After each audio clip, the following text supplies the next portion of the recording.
ورحمة الله وبركاته. الحمد لله رب العالمين.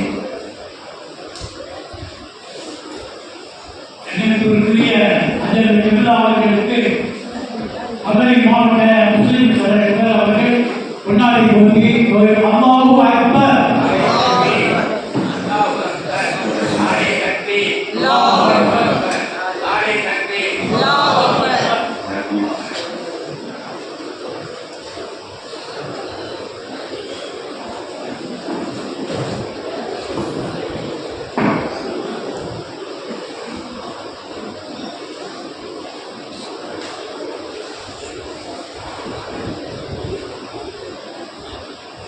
الحمد لله رب العالمين والعاقبة للمتقين والصلاة والسلام على سيد المرسلين وخاتم النبيين وعلى آله وأصحابه أجمعين الطيبين الطاهرين ومن تبعهم بإحسان إلى يوم الدين. أما بعد، وقد قال الله تعالى عز وجل في كلامه القديم والفرقان المجيد: أعوذ بالله من الشيطان الرجيم. إن هذه أمتكم أمة واحدة وأنا ربكم فاعبدون. صدق الله العلي العظيم. وقال رسول الله صلى الله عليه وسلم: لا يؤمن أحدكم حتى يكون هواه تبعا لما جئت به، أو كما قال عليه الصلاة والتسليم. وقال رسول الله صلى الله عليه وسلم: المرء مع من أحب، أو كما قال عليه الصلاة والتسليم. وقال رسول الله صلى الله عليه وسلم: والله في عون عبده ما كان العبد في عون أخيه. صدق الله العلي العظيم وصدق رسوله النبي الكريم، ونحن على ذلك من الشاهدين والشاكرين.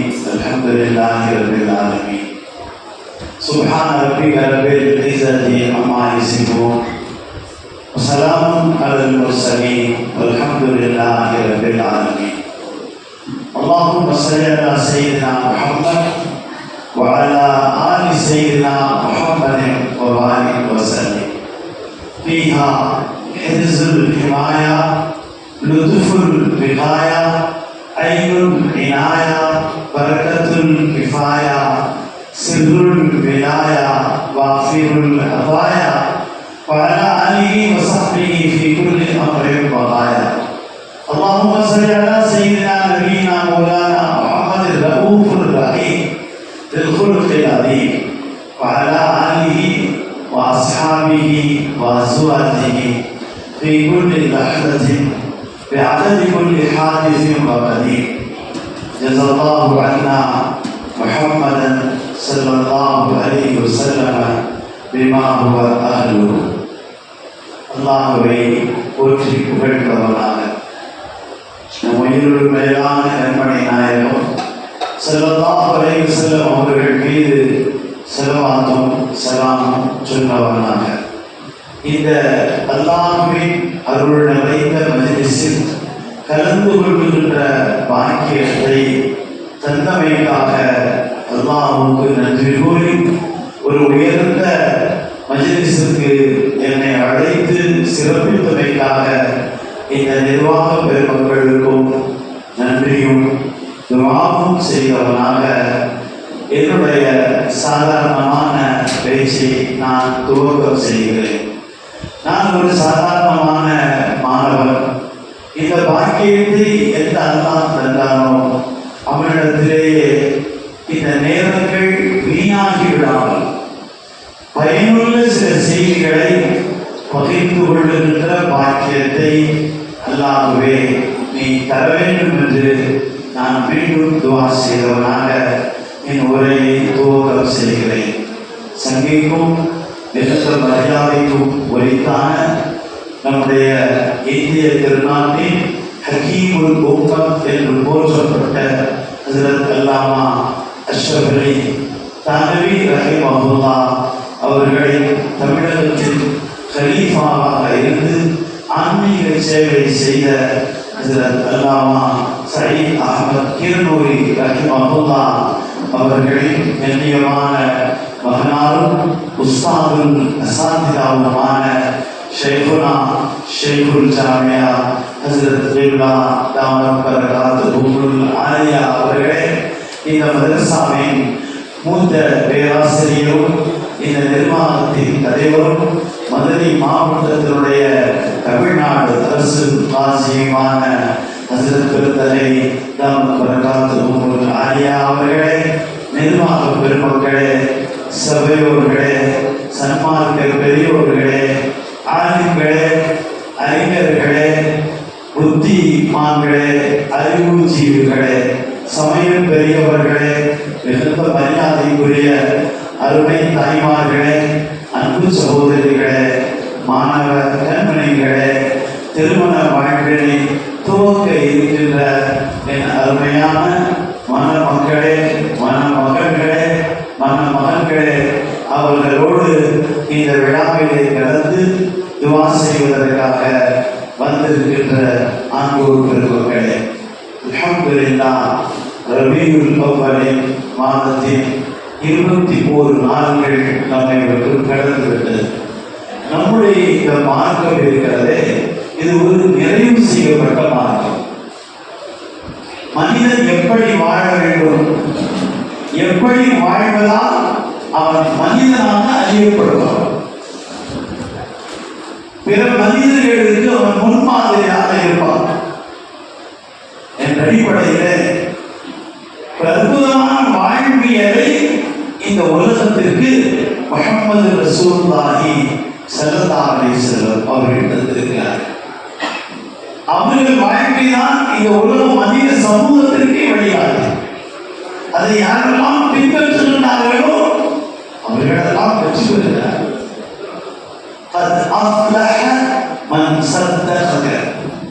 உயிரில்லாத ஒரு பிராணியை கொண்டு வந்து இது உயிர் பெற்று பேசி நீங்கள் யார் என்று சொன்னால் இஸ்லாத்தை ஏற்றுக்கொள்வேன் என்று ஒருவர் சொன்னார். அவர் கையில் வைத்திருந்தது நாட்டிலே வேட்டையாடி கொண்டு வந்த நம்முடைய மக்களால் அறியப்படுகின்ற ஒரு உடும்பு என்ற ஒரு பிராணி. அது இறந்து போனது. அவர் நம்புகிறார், இது நிச்சயமாக இது உயிர் பெற முடியாது, இது பேசவும் முடியாது. அப்படி பேசினால் அதனுடைய பாஷையை நாம் விளங்கவும் முடியாது என்று நினைத்துத்தான் அவர் இப்படி சொன்னார். ஆனால் நடந்தது என்ன? அந்த உடம்பு எழுந்து நின்றது. உடும்பை பார்த்து முஹம்மது ரசூலுல்லாஹி ஸல்லல்லாஹு அலைஹி வஸல்லம் பேசுகிறார்கள். யாவும் என்று சொன்னார்கள். அரபியில் கூம் என்று சொல்வது. உடனே அது எழுந்து நின்றது, உயிர் பெற்றது. லப்பைக வ சஅதைக யா ரசூலுல்லாஹ் என்று சொன்னார். ஆச்சரியப்பட்டு போனார்கள். வேட்டையாடி வந்தவருக்கு ஆச்சரியம் வந்துவிட்டது. எப்படி பேசுகிறது? உயிர் வந்து விட்டது. நீண்ட வரலாறு நான் சுருக்கமாக சொல்கிறேன். இப்பொழுது தன்னை யாருக்கு கேட்ட பொழுது அல்லாஹ்வை வணங்குகின்றதையும் சொல்லி அந்த ரசூல் ரப்பில் ஆலமீன் காத்தமுல் நபியீன் என்று சொல்லுகிறது. அல்லாஹ் தன்னுடைய படைப்பினர்கள் எல்லாவற்றுக்கும் சொல்லிக் கொடுத்திருக்கிறார். இந்த உலகத்தில் முஹம்மது ரசூலுல்லாஹி ஸல்லல்லாஹு அலைஹி வஸல்லம் அவர்களுக்கு பின் யாரும் நபி வரமாட்டார்கள்.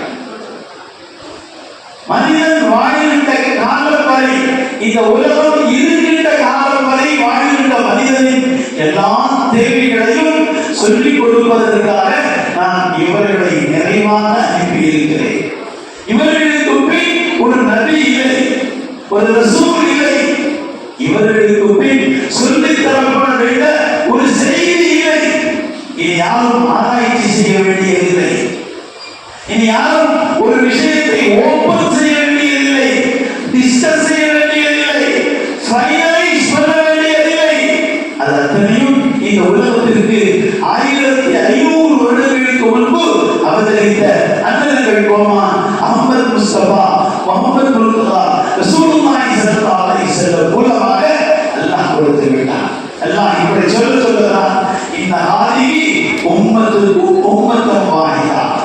முழு மனித சமூகமும் ஒரே சமுதாயம் என்று சொல்லுங்கள் என்று சொல்லுகிறார்.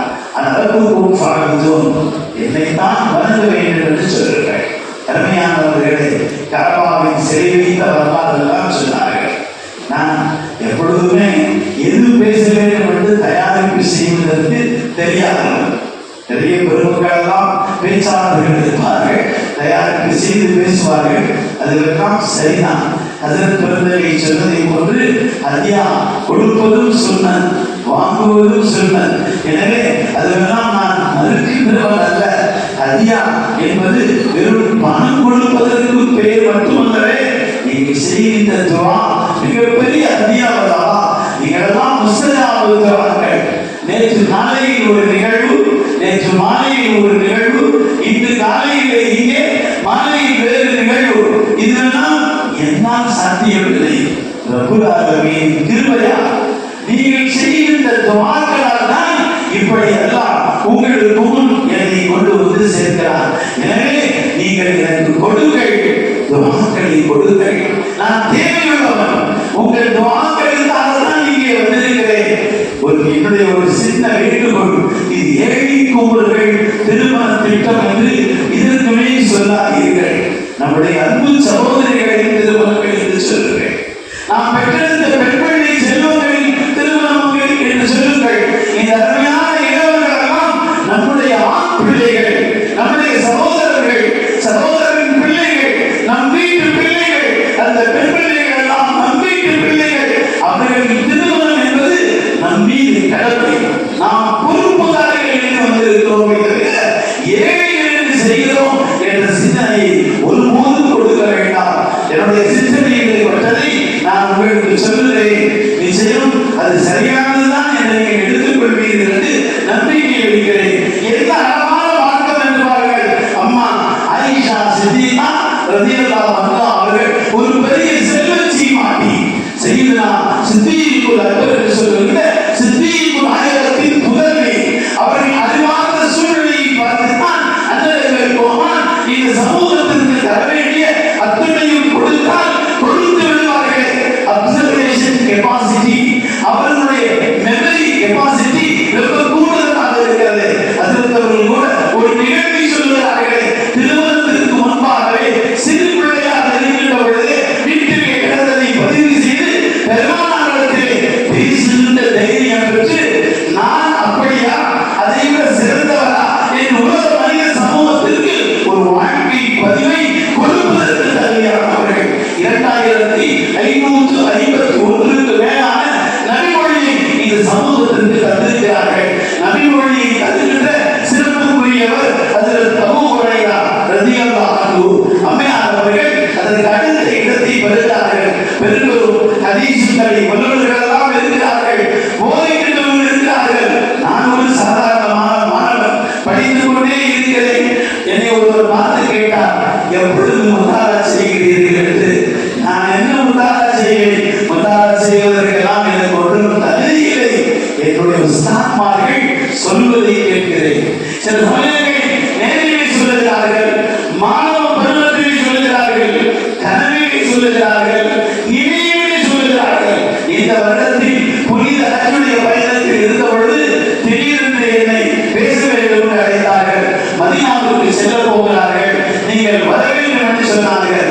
நான் இரவு 10 மணிக்கு அவர்கள் அப்படி சொல்வதற்கு முன்பு முதல் நாளிலே ஒரு கனவு பார்க்கிறேன். என்னிடத்திலே வந்து இதை நீங்கள் பேசுங்கள் என்று சொல்கிறார்கள்.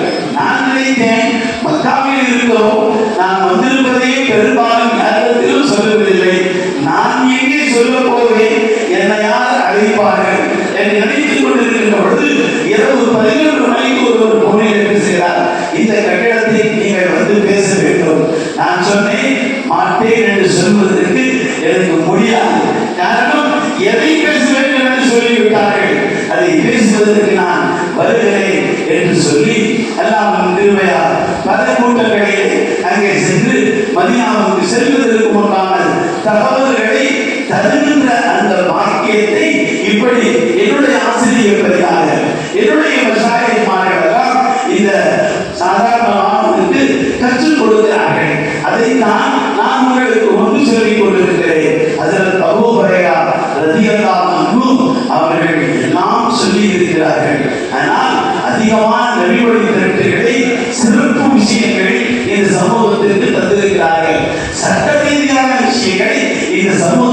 தந்த பெரும் பாக்கியம் அம்மா ஆயிஷா சித்திகா ரலியல்லாஹு அன்ஹா அவர்களிடத்தில் இருந்தார். எனவேதான் பெருமானார் அவர்கள் அம்மா கதீஜாவை பிரிவுக்கு பின்னால் அவர்களை திருமணம் செய்கிறார். அருமையானவர்களே, பலதார திருமணங்களிலே ரசூலுல்லாஹை திருமணம் செய்தார்கள் என்பதெல்லாம் மக்களுக்கு தெரியாது. ஒருவர் வெறும் குடும்ப வாழ்க்கைக்காக திருமணம் செய்திருந்தால் 25 வயது வாலிபராக இருக்கின்ற பொழுதே 52 அந்த 40 வயதை கொண்ட அம்மையாரை 2 திருமணங்கள் முடித்தவரை குழந்தைகளை பெற்றுக்கொண்டவரை எல்லாம் திருமணம் செய்ய மாட்டார்கள். அவர்கள் இருக்கின்ற காலம் வரை வேறு திருமணமே செய்யாமல் அவர்கள் இந்த உலகத்தை விட்டு சென்ற பின்பு இருந்த 8-9 வருடங்களுக்கு மீதமான மனைவிகளை எல்லாம் திருமணம் செய்து இந்த உலகத்திற்கு இப்படி சொன்னார்கள். யாரும் சொல்ல முடியாது. உங்களில் சிறந்தவர் உங்கள் குடும்பத்தில் சிறந்தவர். நான் என் குடும்பத்தில் சிறந்தவர். ஒருவரிடத்தில் கேட்க வேண்டாம், எல்லோரிடத்திலும் கேளுங்கள். அம்மா ஆயிஷா ரலியல்லாஹு அவர்கள் ரொம்ப துடுக்கானவர்கள், வெடிக்கானவர்கள், அறிவு சார்ந்தவர்கள். ஒரு நாள் கேட்டார்கள், யார் ரசூலல்லாஹ், உங்களுக்கு உங்களின் துணைவிமார்களை யாரை அதிகமாக பிடிக்கும் என்று கேட்டார். அம்மா ஆயிஷா ரலியல்லாஹு அன்ஹா கேட்டதற்கு காரணம் என்ன? தன்னை தான் சொல்லுவார்கள் என்ற நம்பிக்கை அவர்களுக்கு இருந்தது. உண்மையும் அதுதான். ஏன்? அறிவானவர்கள், அழகானவர்கள், இந்த சமூகத்தின் மீது அக்கறை கொண்ட ஒரு அற்புதமான தந்தைக்கு பிறந்த புதல்வி சல்மான் ஸல்லல்லாஹு அலைஹி வஸல்லம் ஆயிஷா இதான் மிக சிறந்தவள். எல்லா மனைவிமார்கள் ரொம்ப சந்தோஷமாக பாருங்க. அடுத்து கேட்டாங்க, ரசூலுல்லாஹ் எல்லாரும் இருக்கும்போது கேட்டால் சொல்லுவீர்களா என்று கேட்டார். சொல்லுவேன் என்று சொன்னார். ரொம்ப சந்தோஷம். ஸல்லல்லாஹு அலைஹி வஸல்லம் அவர்கள் நிறைய வகிச்சோதிகள் இருந்தாலும் எல்லாம் இடத்தில் வகி வந்து கொண்டிருந்தாலும் இன்னலக ஃபின்னஹாரி சபஹன் தவீனா அடுத்தவன் சொல்லுவாங்க, நேரம் இல்லை, அழகான வார்த்தையை குர்ஆனிலே சொல்லுகிறார். பகலிலே பனிச்சுமைகள் உங்களுக்கு. எனவே நீங்கள் இரவில் உங்கள் தொழுகின்ற நிலையிலே கொஞ்சம் குறைத்து கொள்ளலாமே என்று சொல்கிறார். முழு இரவும் தொழுகிறார்கள், பகலெல்லாம் வீழ்கின்ற அளவு தொழுகிறார்கள். என்னுடைய உஸ்தாத் ஹஜ்ரத் அல்லாமா முஃப்தி ஸாஹிப் ரஹிமஹுல்லாஹ் ஹதீஸ் பாடத்தை நடத்துகின்ற பொழுது இந்த ஆயத்தை வருகின்ற பொழுது இந்த ஹதீஸ் வருகின்ற பொழுது இப்படித்தான் சொல்கிறார்கள். எங்களுக்கு பாடம் இப்படித்தான் இருந்தார்கள். நபியே, நீங்கள் இரவெல்லாம் தொழுது கொண்டிருக்கிறீர்களே, கொஞ்சம் குறைத்துக் கொள்ளலாமே. தொழுவில்லை. இரவே நீங்கள் எழுந்து கொஞ்சம் குறைந்து தொழுங்களேன். பகுதி இரவோ அதை விட கொஞ்சம் குறைவோ நீங்கள் தொழ வேண்டும் என்றுதான் அல்லாஹ் சொன்னான். ஏனென்றால் முழு இரவும் தொழுது கொண்டிருக்கிறார்கள். இமாம் ஷரஃபுத்தீன் ஹுசைனி அதைத்தான் எப்படி சொன்னார்? வலத்து சுன்னத்தமன் அஹ்யல்லாஹ இலா அனிஷ்தகத் கதமா உர்ரமின் வரமி. பாதங்கள் குறைகின்ற அளவுக்கு வீங்கி போன பாதங்களுக்கு சொந்தமானவர்களாக தொழுது கொண்டிருந்த சுந்தர நபி முஹம்மது ஸல்லல்லாஹு அலைஹி வஸல்லம் அவர்களின் சுன்னத்துக்கு நான் மாறாக இருக்கின்றேன், நிறைவு செய்ய முடியவில்லையே என்று அவர்கள் சொல்கிறார்கள். அருமையானவர்களே, இங்கே அம்மையார் இப்படி கேட்டுவிட்டார்களே, அவர்கள் தன் வாழ்க்கையை பகிர்ந்திருக்கிறார்கள். ஒரு இரவும் ஒரு துணைவியாரத்திலே இருப்பார்கள். காலையில் எல்லோரும் வீட்டுக்கும் சென்று வருவார்கள். வருகின்ற வழியிலே எங்கே அன்று தங்குவார்களோ அந்த துணைவியார் வீட்டுக்கு வந்து விடுவார்கள். மாலையில் எல்லோரும் அங்கே வந்து சந்திப்பார்கள். உலகத்திற்கு இப்படி ஒரு பாடம் எங்கிருந்து யார் பார்க்க முடியும்? யாரும் படிக்கவும் முடியாது, பார்க்கவும் முடியாது, செய்து காட்டவும் முடியாது. இப்படிப்பட்ட தனி தன்மைக்கு சொந்தக்காரர்கள் தான் முஹம்மது ஸல்லல்லாஹு அலைஹி வஸல்லம் அவர்கள். இப்ப அம்மா ஆயிஷா எல்லாரும் வந்துட்டாங்கல்ல, இப்ப கேட்டாங்க, யார் ரசூலல்லாஹ், உங்களுக்கு பிடித்தமான மனைவி யார் என்று எல்லோரிடத்திலும் சொல்ல வேண்டும் என்று கேட்டிருந்ததுக்கு ஒரு தருணத்தை சரியாக அவர்கள் நிர்ணயம் செய்திருக்கிறார்கள். இதற்கு முன்பு பெருமானார் என்ன சொல்கிறார் தெரியுமா? ஊத்தீது இல்மல் அபலீனவராக. அல்லாஹ் எனக்கு உலகத்திலே வந்தவர்கள் வராதவர்கள் எல்லாருடைய கல்வியையும் எனக்கு கற்றுக் கொடுத்திருக்கிறார். உலகத்தில் யாரும் இப்படி ஒரு செயலும் பண்ண முடியாது. என்னமா பேசும் அழுத்தியமா நான் கற்றுக் கொடுப்பதற்காக அனுப்பி வைக்கப்பட்டிருக்கிறேன் என்று சொல்கிறார்கள். அவர்கள் கற்றுக் கொடுக்காத எதுவுமே இல்லை. ஒரு இடத்திலே ஈவா பெரியார் அவர்கள் உடல்நிலை சரியில்லை என்று கஞ்சி கேட்டார்கள். குடிப்பதற்கு கொடுக்கப்பட்டது. வாங்கி வைத்து விட்டு சொன்னால் கஞ்சியில் மூக்கு பொடியை போட்டு விட்டார்களே விட்டார்கள்.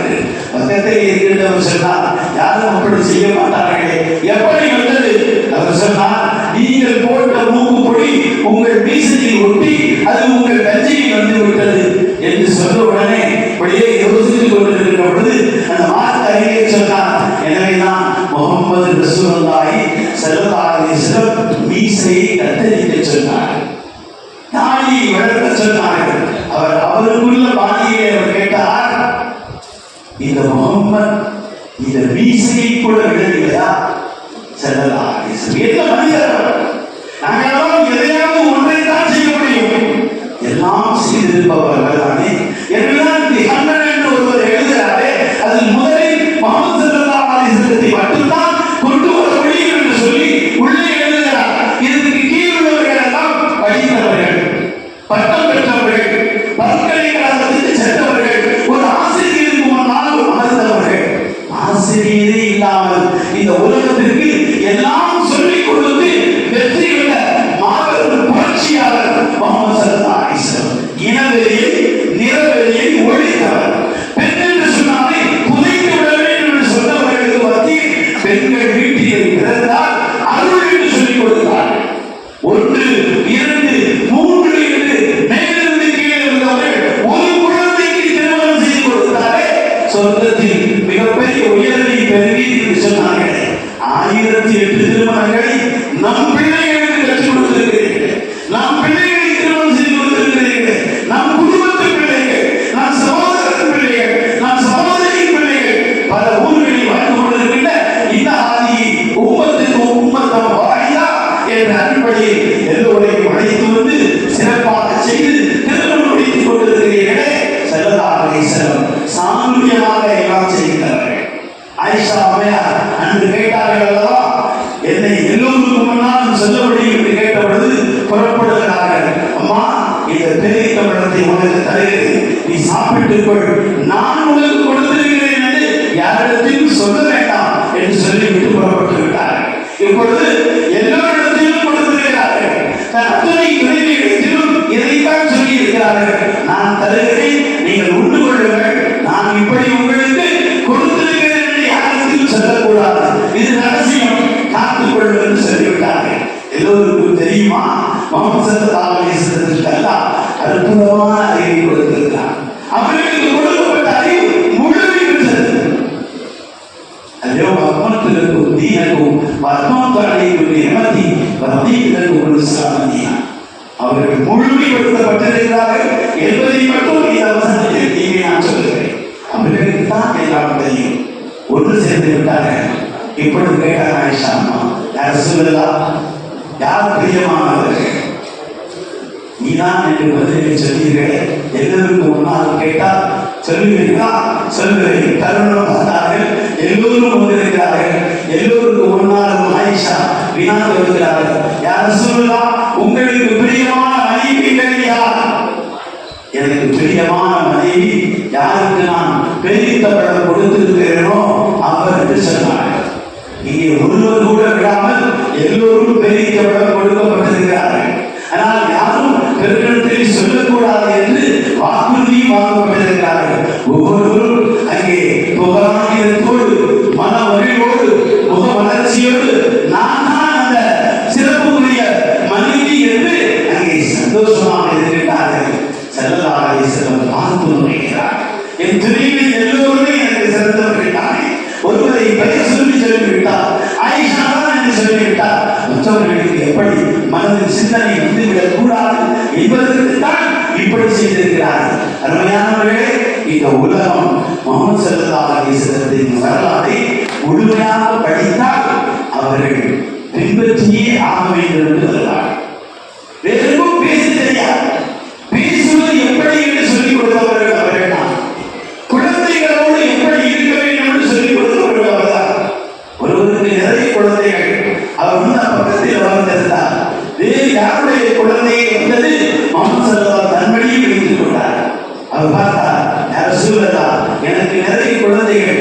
யாரையும் மடியில் வைக்க மாட்டேன் என்று சொன்னார். மடியில் வைப்பது சிறந்தது என்று சொல்லிக் கொடுத்தார். சொல்லுகையில் கூட குழந்தைகள் வந்து முதுகிலே அமர்ந்தால் அவர்கள் இறந்து விட மாட்டார்கள். பரந்துரை கொள்கை நபிகள் அவர்களுக்கு மட்டும் சில தனி சட்டங்கள். நாம் அப்படி செய்ய முடியாது. ஒரு நபித்தோழர் தலையிலிருந்து பார்த்தார், அங்கே 2 பேரும் அமர்ந்திருக்கிறார்கள். ரசூலுல்லாஹின் முதுகிலே அவர் கையை நீட்டி இறக்கலாம் என்று வீழ்ச்சித்தபோது பெருமானார் தடுத்து விட்டார். ஸல்லல்லாஹு அலைஹி வஸல்லம் அவர்களாக இறங்குகின்ற பொழுதுதான் இறக்கி தொழிலை நிறைவு செய்திருக்கிறார்கள். அருமையானவர்களே, இந்த உலகத்தில் ஒரு உயர்ந்த பண்பாட்டை, மனிதன் என்றாலே யார், எப்படி இருக்க வேண்டும், அவனுக்கு என்ன தேவை, அவன் கணவனாக இருந்தால் எப்படி, அவன் தந்தையாக இருந்தால் எப்படி, அவன் சகோதரனாக இருந்தால் எப்படி, அவன் மகனாக இருந்தால் எப்படி, இப்படி ஒவ்வொருவரும் தாயாக, தந்தையாக, மகளாக, சகோதரனாக பிற சமய மக்களோடு எப்படியெல்லாம் இருக்கிறது. உங்களுக்கு நீ பேசுறீங்களா பைசா, நீங்க 2 பேர் பேசுறீங்க, வாங்கி தரணுமா? பேசாம இருந்தா தான் நான் பேச முடியும். அவ்வளவு முக்கியமான விஷயம் வெளியே போய் பேசுங்க, இங்க பேசக்கூடாது. இது அல்லாஹ் ரசூலுடைய பேச்சு, நான் கதையான சொல்ல வரல. இது கேட்காம இருந்தீங்கன்னா நீங்க பேசவே கூடாது. நீங்க பாருங்க, இவ்வளவு நாள் ஆச்சு அவங்க ராணி இருக்கவே தயாராக மீசெல்லாம் வச்சிருக்காங்க, நிர்வாகத்தில் கைவிட்டு வாங்கினாங்க. இன்னும் ரசூலுல்லாஹ் ஒப்பந்தே வரல. தொப்பி போட்டாங்க, ஏதோ பரவாயில்ல. நிறைய பேர் தொப்பி போடாம இருக்கீங்க. முஸ்லிமாக இருந்து தொப்பி போடாமல் இங்க நீங்க வரக்கூடாது. தொப்பி போட்டுதான் வரணும். உங்களை முஸ்லிம் என்று காட்டுங்கள். உங்களுக்கு கொஞ்சம் கூட ரோஷம் இல்லையா? முஹம்மது ஸல்லல்லாஹு அலைஹி வஸல்லம் உம்மத் நீங்கள் எப்படி நீங்கள் அவர்களுக்கு ஷஃபாஅத்தை பண்ண முடியும்? உங்களுக்கு எப்படி ஷஃபாஅத்தை செய்வார்கள்? முஸ்லிம் என்று உங்களை காட்டினாலே உங்களுக்கு ஷஃபாஅத்தை செய்வார்கள். அந்த அருமையானவர்களே, முழுமையான ஒரு தீன் நம்மிடத்தில் இருக்கிறது. இந்த உலகத்தில் எதுவுமே இல்லை, யாரிடத்திலுமே இல்லை.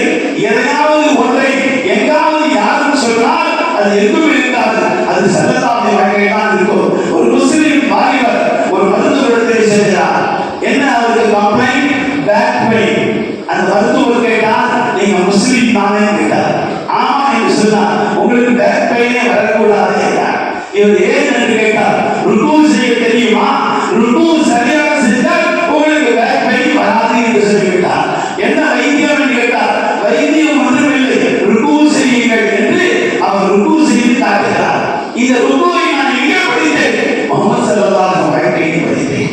அவர்கள்தான் எனக்கு சொல்லிக் கொடுத்திருக்கிறார்கள். நீங்கள் முஸ்லிம், நீங்கள் ருக்குவை ஏன் விடுகிறீர்கள்? இன்னொருவர் யோகாவிற்கு சென்று விட்டார். யோகாவிலே ரொம்ப பெரிய உயர்ந்த நிலையை அடைந்து விட்டோம் என்று நினைத்தார். ஒரு நாள் இவர் முஸ்லிம், அவருக்கு படித்துக் கொடுத்தவர் முஸ்லிம் என்றால் சமய பெரியவர். அவரிடத்தில் சென்று சொன்னார், எனக்கு மயக்கம் வருகிறது, தலை சுற்றுகிறது, நான் பிளட் பிரஷர் எல்லாம் பார்த்து விட்டேன், எதுவுமே இல்லை என்று மருத்துவர் சொல்கிறார். ஏன் தலை சுற்றுகிறது என்று தெரியவில்லை. ஒரு நாள் இந்த யோகாவில் இருக்குமோ என்று நினைக்கிறேன் என்று சொன்னார். அந்த யோகா மாஸ்டர் சொன்னார், நீ ரொம்ப இது திறமையானவர், எனவே நான் செய்கிறேன், நீ பார் என்று உட்கார்ந்து வைத்து அவர் செய்தார். கடைசியாக சிரசாசனம் என்று சொல்வது சஜ்தா. அருமையானவர்களே, சிரசாசனம் சஜ்தா நாம் செய்யவில்லை. அதையும் நல்லா சொல்லுகிறார்கள், உனக்கு ஒரு சஜ்தா செய்வதற்கு வாய்ப்பை கிடைத்து விட்டால் உன் படைத்தலின் நோக்கம் நிறைவேறிவிட்டது சொல்கிறார். ஒரே ஒரு சஜ்தா. ருக்குவில் கைகளை விரித்து வைக்க வேண்டும், சுஜூதில் கைகளை சேர்த்து வைக்க வேண்டும். இன்னொரு எவ்வளவு பேர் சுஜூது கூட சரியாக செய்வதில்லை. ஒரு பெரிய சயின்ஸ்தான் சொல்லுகிறார், ஒரே ஒரு சுஜூதை முறையாக செய்தார். கால்களை கட்டித்தான் வைக்க வேண்டும், கால்களை தூக்கிவிட்டால் தொழுகை பாத்தியாகிவிடும். நான் அரபு நாட்டிலே இருக்கின்ற பொழுது அங்கே ஒருவர் மஸ்ஜித் நபவியிலே ஒரு வாலிபர் கால்களை பின்னால் தூக்கிவிட்டார். நான் தொழுதவுடன் அவரை அழைத்தேன், அன்பாக கேட்டேன், நீங்கள் நன்றாக தொழுகிறீர்கள், சஜ்தாவில் இருக்கின்ற பொழுது காலை தூக்கினால் தொழுகை முறிந்துவிடும் என்று முஹம்மது ஸல்லல்லாஹு அலைஹி சொல்லிக் கொடுத்திருக்கிறார்கள் என்று சொன்னவுடனே அவர் அழுது விட்டார். எனக்கு தெரியவில்லையே என்று சொன்னார். நீங்கள் தான் எனக்கு இது உஸ்தாத் என்று ஏற்றுக்கொண்டார். அருமையானவர்களே, இப்படி ஒரு சஜ்தாவை நாம் செய்து விட்டால் என்ன கிடைக்கும் தெரியுமா? அந்த சைன் சொல்லுகிறது 2.5 மணி நேரம் ஸ்டைன் வாக் செய்தால் என்ன நன்மை கிடைக்குமோ அது ஒரு சஜ்தாவே இருக்கு. இந்த மருத்துவமனைகளில் நம் வீட்டு பெண்கள், நம்முடைய அமெரிக்காவுடைய மருத்துவ உலகம் சொல்லுகிறது 52 வயதுதான் அதிகமானவரை இறந்து கொண்டிருக்கிறார்கள். சமீபத்திலே பலரும் இறந்தார்கள். அது ஒரு ஆலிம் சகோதரரும் இறந்தார், ஒரு மருத்துவர் இறந்தார். கார்டியாலஜிஸ்ட் 39 வயசு கொண்ட ஒரு மருத்துவர் இறந்துமார். எல்லோருக்கும் இறுதி சிகிச்சைக்கு வழி சொல்லிக் கொடுக்கின்றவர், கண்டினியூ வாக்கிங் செல்ல வேண்டும் என்று சொன்னார். அவரும் செய்கின்றவர் இறந்து போனார். மௌத் எப்பொழுது வேண்டுமானாலும் வரும், அது நமக்கு தெரியாது, அது நிர்ணயிக்கப்பட்டது. ஆனால் நாம் வாக்கிங் செல்லாமலும் இருக்கலாம், சர்தா செய்யாமல் இருக்கக்கூடாது. ஒரு முஸ்லிம் ஒரு நாளைக்கு கட்டாயமாக 20 ரக்காத்துகளில் 40 சஜிதாக்களை செய்தார். அவன் ஆரோக்கிய குன்றியவனாக ஆகுவான். எத்தனை அற்புதமான ஆரோக்கிய வாழ்வை இந்த உலகத்திற்கு சொல்லிக் கொடுத்திருக்கிறார் முகமது ஸல்லல்லாஹு. கைகால் கழுவ எல்லோருக்கும் தெரியும், ஃபேஸ் வாஷ் எல்லோருக்கும் தெரியும், ஃபர்ஸ்ட் ஆவது எல்லோருக்கும் தெரியும். வட்டிக்கு இன்ட்ரெஸ்ட் என்று பெயர் சொல்லிட்டு கொண்டு கைவருக்கு ரெஸ்ட் ரூம் என்று பெயர் சொல்லி கொடுத்து விட்டார். அங்கே ரெஸ்ட் எடுக்க முடியுமா? இட்டாலியன் மார்க்கெட் போட்டிருந்தால் கூட சீக்கிரம் வர வேண்டும்.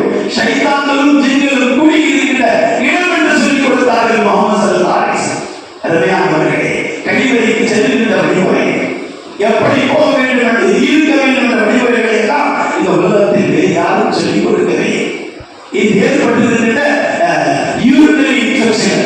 ஒரு மருத்துவ பேராசிரியர் சொல்கிறார், நான் அதாவது கிட்னி வைத்தியனுடைய ஸ்பெஷலிஸ்ட், யூராலஜிஸ்ட், ப்ரொஃபசர். என்னுடைய மாணவர் ஒரு நாள் சொன்னார், நான் ஒரு கிட்னி சென்டர் ஓபன் பண்ண வேண்டும், உங்களை தான் அழைத்திருக்கிறேன் என்று சொன்னார். இன்று மளிகை கடையை போட்டு கிட்னி சென்டர்கள் இருக்கிறது, டயாலிசிஸ் சென்டர்கள் இருக்கிறது.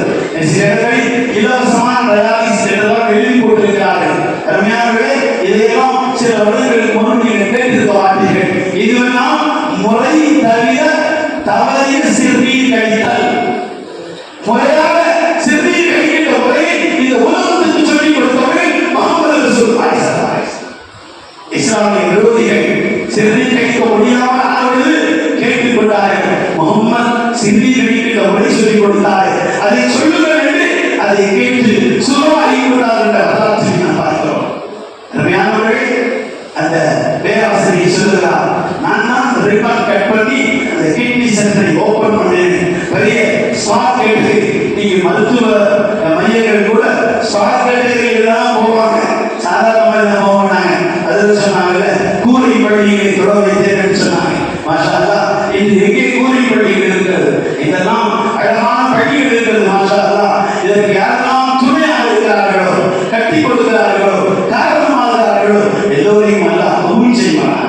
இன்னும் அழகானவைகளை எல்லாம் உண்டாக்க வேண்டும். மஸ்ஜித் என்ற உடனே ஒன்றை சொல்லிவிடுகிறேன். ஒரு அரசர் பள்ளி கட்டினார், யாருக்கும் பணம் வாங்க மாட்டேன் என்று சொன்னார். கல்வெட்டிலே அவர் பெயர் வைத்து விட்டார். நடந்தது என்ன? அருமையானவர்களே, அவர் கனவிலே பார்க்கிறார், கல்வெட்டிலே ஒரு பெண்மணியின் பெயர் இருக்கிறது. 3 தினம் தொடர்ந்து பார்த்தார், அந்த பெண்மணியின் பெயர் கனவில் இருக்கிறது. கல்வெட்டிலே அப்படித்தான் இவர் பெயர் இருக்கிறது. இவருக்கு ஒரு அறிவு வந்தது, யாரோ ஒரு நல்ல பெண்மணியாக இருக்க வேண்டும் என்று. என் அருமையான தாய்மார்களே, நீங்களெல்லாம் இப்படியாக வேண்டும். அம்மா ஆயிஷா அறிவித்த அந்த ஹதீஸ் கலைகளை கற்றுக்கொள்வதை போன்று இந்த சிந்தனையும் உங்களுக்கு வர வேண்டும். அந்த அம்மையாரை அழைத்து கேட்டார் அரசர், உன் பெயர் கனவிலே வருகிறது, என்ன செய்தார்? நம்ம சொன்னாங்க, நான் ஒரு ஏழை, ஒரு விதவை, நீங்கள் கற்றுக்கின்ற பள்ளிக்கு நான் என்ன செய்ய முடியும்? திரும்ப திரும்ப கேட்ட பொழுது அவர் சொன்னார், அந்த அம்மையார் சொன்னார், உங்கள் பள்ளி கட்டுமானத்தின் பொருள்களை ஏற்றி வந்த இரவு அந்த குதிரைகளுக்கும் ஒட்டகங்களுக்கும் உணவு வைக்கப்பட்டிருந்தது.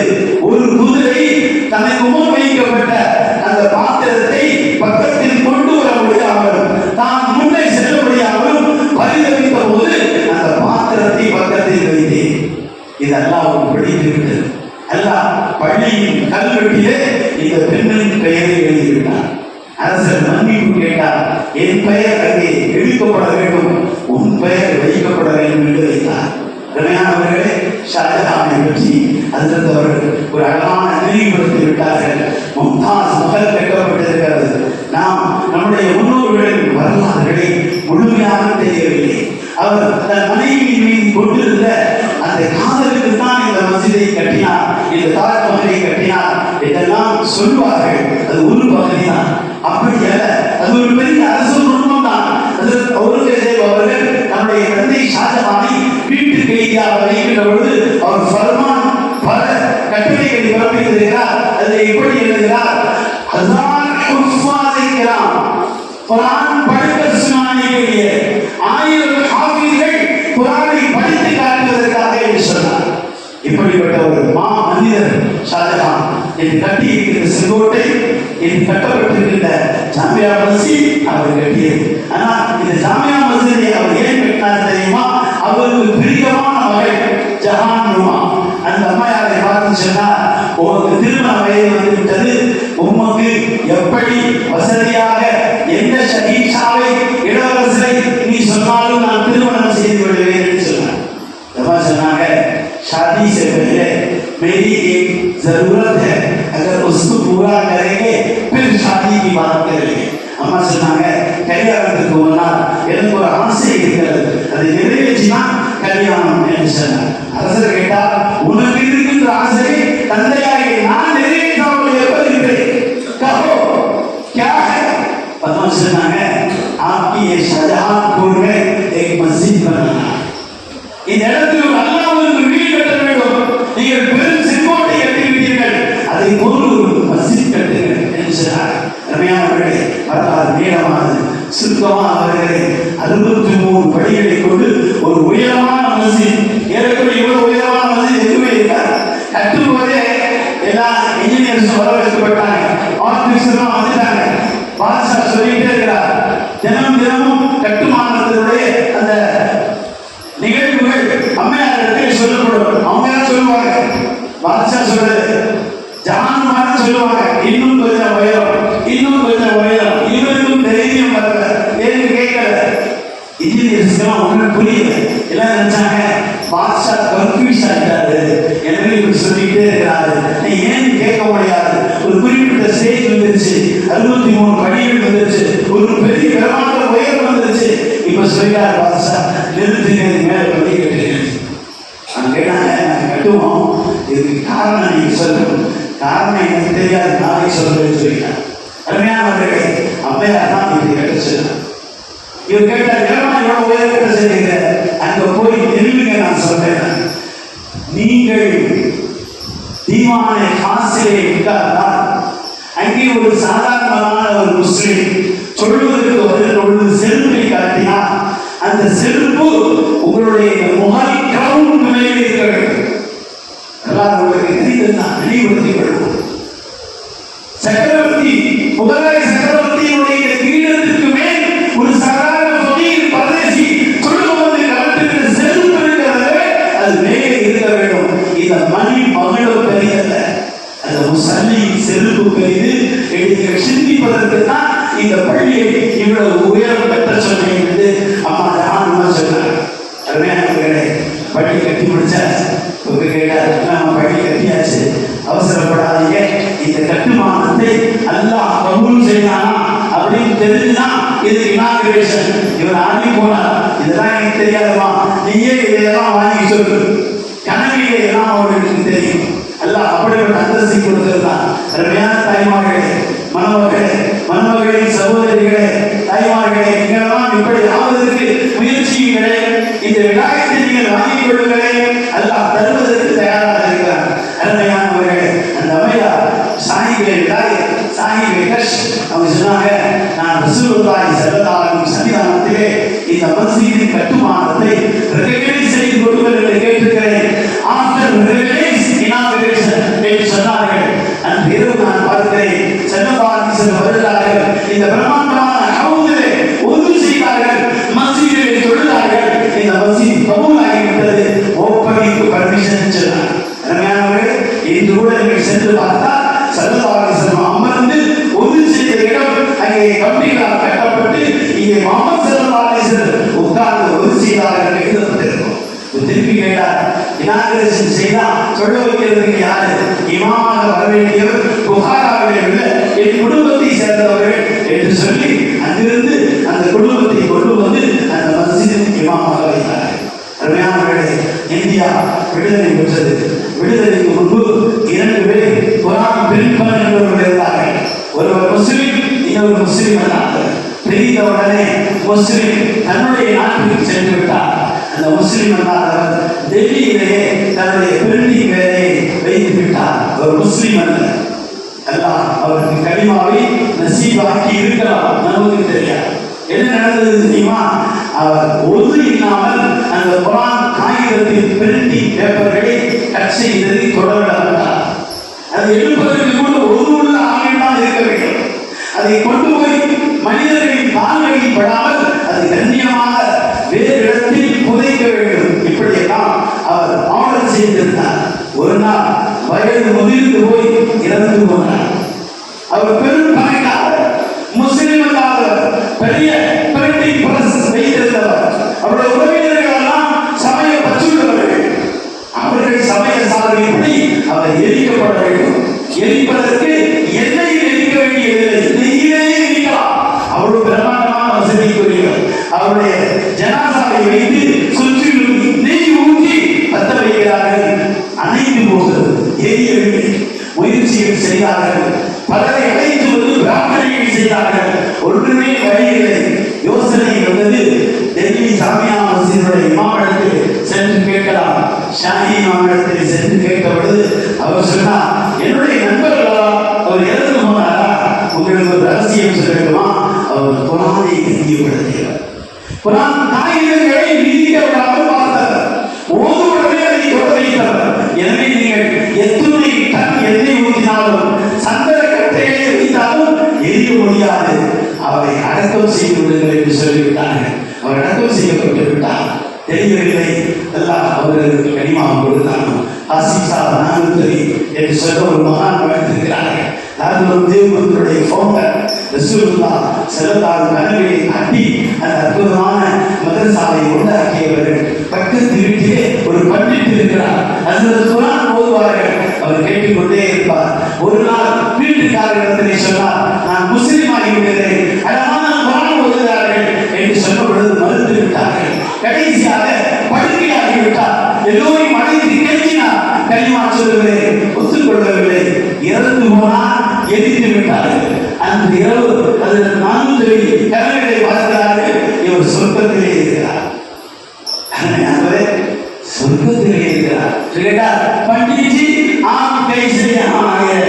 अजी तुम्हारी वजह से मैं आ गया. तुमने कुरान पढ़कर सुनाता है, उस कुरान में यहाँ आया. வீட்டுக்காரர்கள் கலிமா சொல்வதை மறுத்து விட்டார்கள். இஸ்ராயேல் வந்தார்.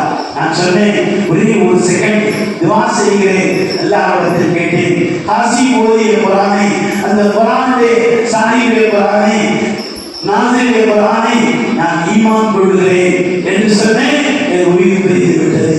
என்னை முஸ்லிமாக மௌத்தாக்கி விட்டார். இந்த குரான் பிரஸ்காரருக்கு என்ன நடந்தது நமக்கு தெரியாது. வாழ்ந்த சாஹிபை கஷ்டத்தில் யாரிடத்திலும் கேட்டால் இது தெரியும். அருமையானவர்களே, நம்முடைய தீன் பரிபூர்ணமானது.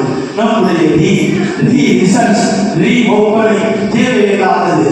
இந்த கிட்னி சென்டரை ஓப்பன் செய்துவிட்டு அவர் சொன்னார், இன்னொன்றும் இருக்கிறது, அதையும் ஓப்பன் செய்யுங்கள் என்று சொன்ன பொழுது அங்கே சென்று கண்ணீர் வடித்தேன் என்று சொன்னார்.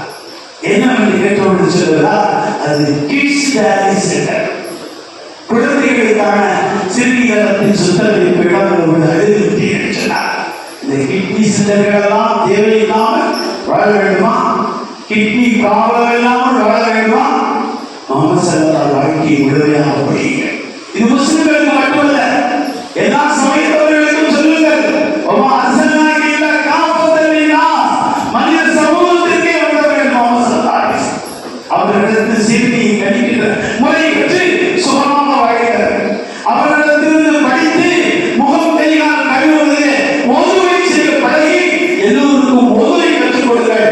மூக்கிலே ஒரு தடவை தண்ணீர் பட்டால் 24 hours 24 மணி நேரம் பாக்டீரியா டச் இல்லை என்று சொன்னார்கள்.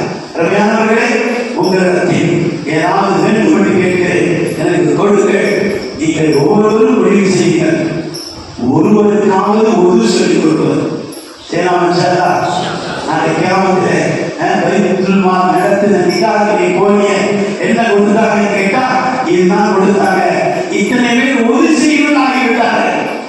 எப்பொழுதும் பொதுவோடு இருப்பதை கற்றுக்கொள்ளுங்கள், கற்றுக் கொடுங்கள். வாரத்திற்கு ஒருவருக்காவது நம்முடைய சகோதர சமயத்தை சார்ந்தவருக்கு ஒதுவை சொல்லிக் கொடுங்கள். கூட்டம் கூட்டமாக தேடி வந்து இஸ்லாத்துக்கு வருவார்கள். இஸ்லாம் உங்கள் எல்லோருக்குமானது. முஹம்மது ஸல்லல்லாஹு அலைஹி வஸல்லம் நம் எல்லோருக்குமானவர்கள். கியாபே விஸ்வநாதன் என்ற தமிழ் பெரும்புகவர் சொன்னார், எங்கள் நபியை ஏன் சொல்லுகிறீர்கள், எப்பெருமானை ஏன் சொல்லுகிறீர்கள், நம் பெருமான் என்று சொல்லுங்கள், எல்லோருக்கும் சொந்தம் என்று என்றோ சொன்னார். இன்று வட இந்தியாவில் இருக்கின்ற ஒரு முஸ்லிம் அல்லாத ஒரு மிகப்பெரிய சமயப்படியை சொல்லுகிறார், முஹம்மது ஹமாரா, முஹம்மது துமாரா, முஹம்மது ஹமாரா, முஹம்மது துமாரா, முஹம்மது ஹமாரா, முஹம்மது துமாரா. முஹம்மது எல்லோருக்குமானவர். அன்பு தாய்மார்களே, நீங்கள் இங்கு வந்திருக்கிறீர்கள், இது முஹம்மது ஸல்லல்லாஹு அலைஹி வஸல்லம். பர்தாவை பெறுங்கள், அந்நிய ஆண்களை பார்க்காதீர்கள், அந்நியர்களுக்கு முன்பு அலங்கரித்து செல்லாதீர்கள். இது எத்தனை குடும்ப பிரச்சனைகள் வந்திருக்கிறதோ அது ஒரு ஆண்மாய் போர்கள். இதை முறையாக பயன்படுத்துங்கள், முறையாக பயன்படுத்தாதீர்கள். அல்லாஹ்வே, நாங்கள் உன் திருநாமம் சொல்லி உன் திருமையில் மீது சலவாத்தும் சலாமும் சொல்லி எங்கள் அன்பு சகோதரர்களுக்காக, எங்கள் பெண்பிள்ளை செல்வங்களுக்காக, இந்த இளவர்களுக்காக, இந்த வாலிபர்களுக்காக நீ நாளை நடத்துவதில் பங்கெடுத்திருக்கிறோம். பட்டு துணிகளையும் அன்பளிப்புகளையும் அள்ளி தருகிற பட்டிகளை வாசித்தார்கள். எல்லோரையும் கபூல் செய்யலாம், எல்லோரையும் ஏற்றுக்கொள்ளலாம். எந்த வீட்டிலும் வயது அதிகமாகி திருமணம் என்று தேங்கி இருக்கிற எங்கள் பெண் பிள்ளைகளுக்கும் ஆண் பிள்ளைகளுக்கும் உரிய முறை இலகுவான நிக்காகை செய்து ஒரு அருள்பெற்றவர்களாக நாங்கள் வாழ அருளாளனே, அன்பாளனே, ரப்புல் ஆலமீனே, ரஹ்மத்துல் ஆலமீனே தந்தவனே, காஃபத்துல் நாஸ் என்று சொன்னவனே, தன் அப்ரஹாம் சத்தக என்று உடுவோட பிராணிகள் சொல்ல வைத்தவனே, முஹம்மது ஸல்லல்லாஹு அலைஹி வஸல்லம் வாழ்ந்தான். வெற்றி என்ற உண்மையை விளங்கி தொப்பி இல்லாதவர்களே தொப்பி போடுங்கள், தாடி இல்லாதவர்களே தாடி வையுங்கள், பெரிய மீசை இருப்பவர்களே கத்தரை கொள்ளுங்கள். எல்லோரும் முஸ்லிம்களாக முஹம்மது ஸல்லல்லாஹு அலைஹி வஸல்லம் வாழ்வோமாக. அது நற்பெற்றினை அல்லாஹ்வே நீ தருவாயாக. வமா தௌஃபீகி இல்லா பில்லாஹ் அலைஹி தவக்கல்து வ இலைஹி வஆகிரு தஅவானா அல்ஹம்துலில்லாஹி ரப்பில் ஆலமீன். அஸையஸ் சாதா ஜிதுக காசிதா அர்ஜு இமாத வலா துகைர் மக்சதி. صلى يا رب على النبي سيدنا نبينا مولانا محمد وعلى آله وأصحابه وأزواجه وأهل بيته وذريته أجمعين. سبحان ربك رب العزة عما يصفون وسلام على المرسلين والحمد لله رب العالمين.